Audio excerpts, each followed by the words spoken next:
Part 31. Almost done. Yep. It's a proud moment, this part. I've attached the lid and I've attached the skirts, the skirting. So the skirting is this part.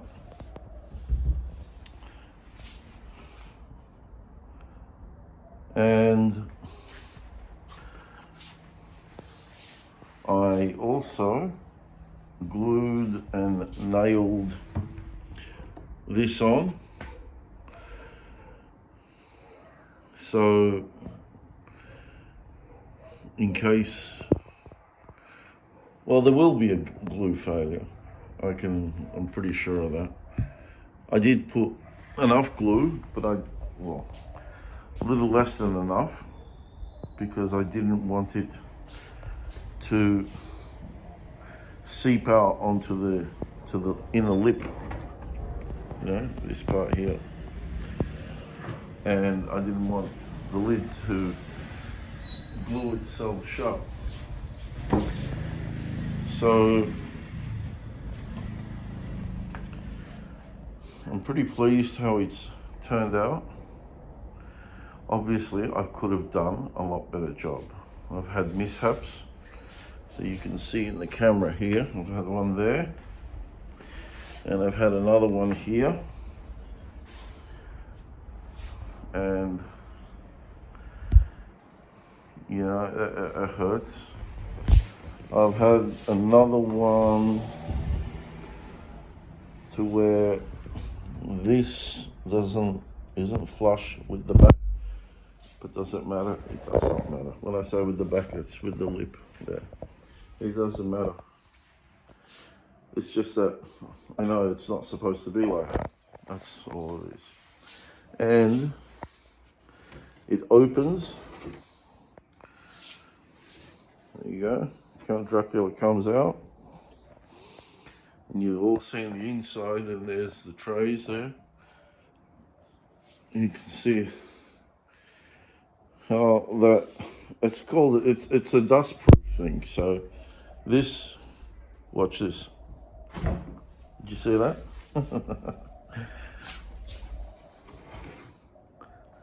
Look at it, watch this, watch it again. See the pockets of air, it's just so. So this gap that you see here, it's nothing to do with what I did, it's what nature did. And pine is always notorious of cupping, bowing,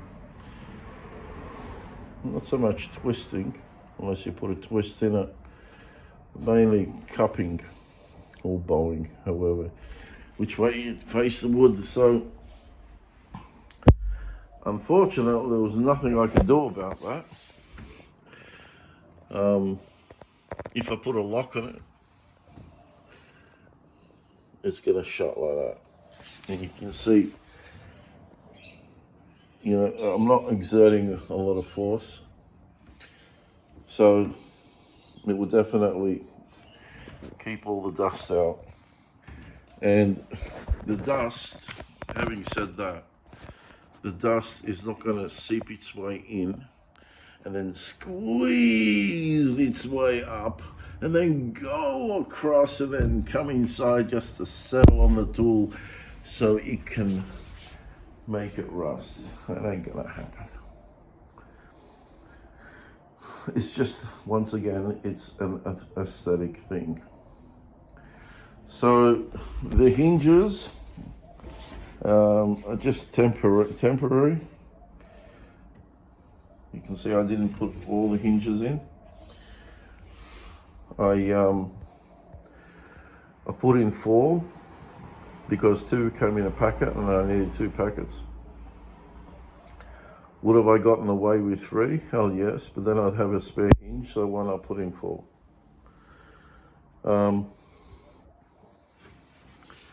So that's done. What I will do tomorrow, God willing, I will take the lid off. The lid was the hardest thing for me to put on by myself. So, as in to screw it in, not to do the markings, just to screw it in. So what I did, I butted it up against the bench, and then it was vertical, like that. And then I just did one at a time. Oh, okay. So the other thing, I'm gonna have to make the handles for it, and they call it, well, Chris calls it the dog bone because it kind of looks like a dog bone until you shape it, and then you put the cove and the round and things like that. And he says to drill it in from both sides, so from outside in and from inside out.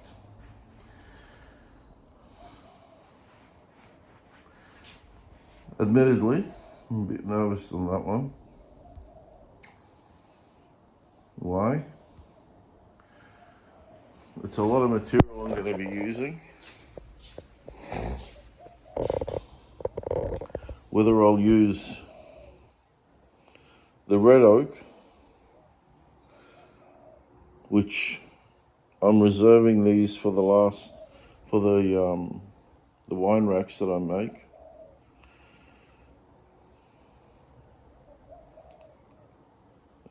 These were back then expensive, and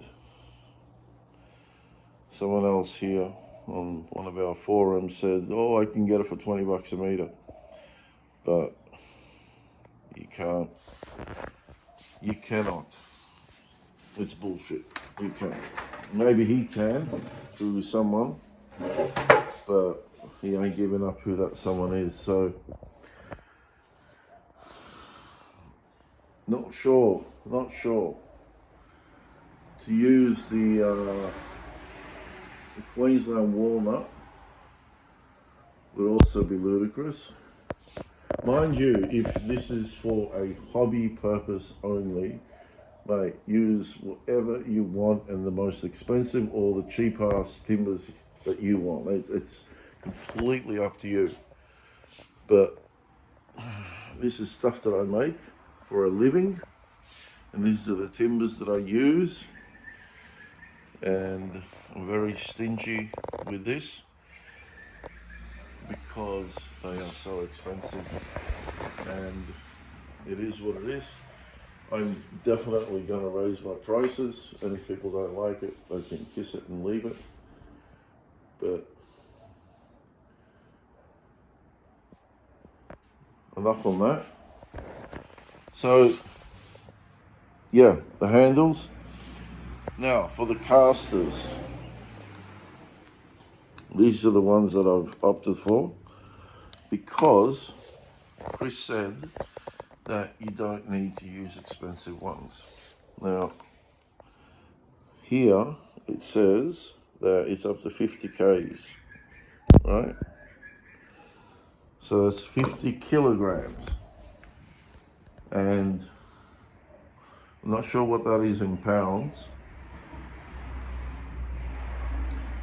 because on that side I've never used pounds. And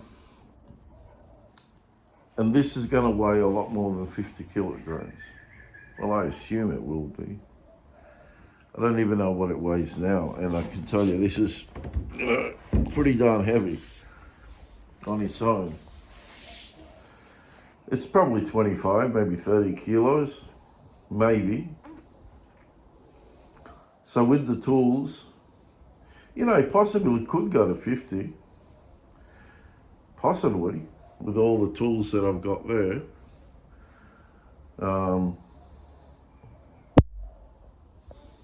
Or it could go to 60. So maybe, maybe I'm just stressing for nothing. But I'm really divided on, do I use these, we call them coach bolts, but you guys call them lag bolts, as in the Americans call them lag bolts. Now, whether or not, so this is 8 mil, which is 3/8. Well, it's not 3/8 really, but close to it, just under it. And that's going to go, obviously, on the bottom. And you can see there's like a 1/4 inch between each. Now, I don't know whether I should, I'm inclined to think maybe I shouldn't use, this is too much, this is too thick. Maybe I should use the 6mm ones, which is just a little bit above 6 with that 1/4 inch, I mean. So I'm thinking I should use maybe that initially, and it needs to be at least 2 inches, so 50 mil long. And I have these timber screws, right? And I put the washers on the back. Now, Chris used something very similar to this, except that his was flat on the bottom, as if he's got the washer, and then I think it was a pan head, and one of those with the star on the back. Those they just grip really, really well. And he used this, So should I just use that on this? Or should I use this, but to be in 6mm? I'd love to hear your suggestion. So when I say 6mm, 6mm diameter, and 50mm or 2mm, or 2 inches long. If there's only one shot at this, so, and I want to get it right. I put the washer on the back so the head doesn't protrude through there.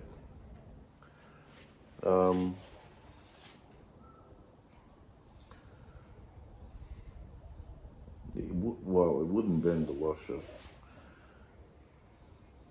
It may just, it may work. The ones that I've got may work, but maybe for added security or strength, maybe I should use something like that. Anyway, if I know not many people watch this channel of mine, but for those who are, I would love to hear your input on what I should do, what I should use.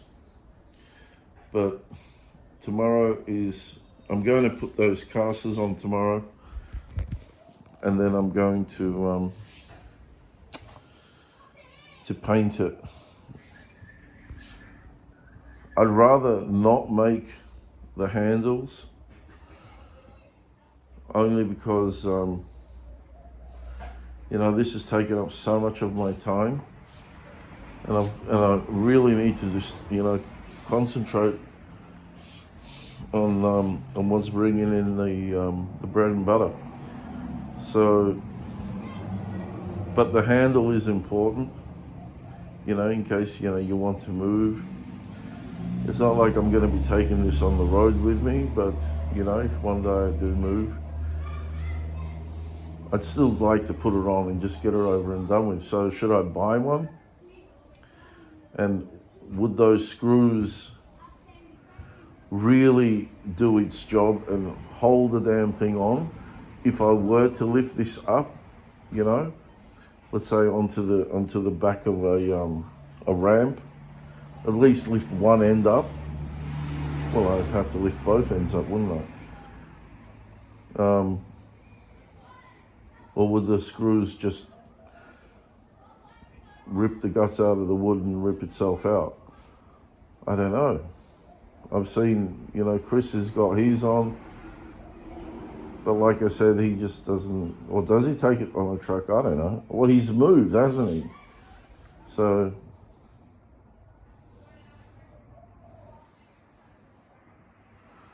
I don't know. I don't know. I don't know. I don't know. And remember, this is also not 7/8 thick. So it's only 3/4 inch. And, after planing it and losing a few thou here and there, it's not even 3/4. So it's not a great deal of material. What I'm trying to say is that the screws cannot bore, you can't bore it, drill it to make a through hole. So the screw cannot come out the other side. And that's just not a lot of holding power. Maybe I should just not put it on. I don't know. But, and that's it. That's it. I want to thank you guys for watching again. And, I know they're not the world's greatest videos, but they're, I think they're informative. As long as you've got the gist of it, you've got some basic knowledge of woodworking, I think you can follow along. And that's it. All right. One more thing. Before I go. If I were to do it again, would I do the molding on it? And no, I wouldn't. I would not. I'd just do the 45-degree angle on it, and that's it. So that is it, boys and girls. Thanks for watching.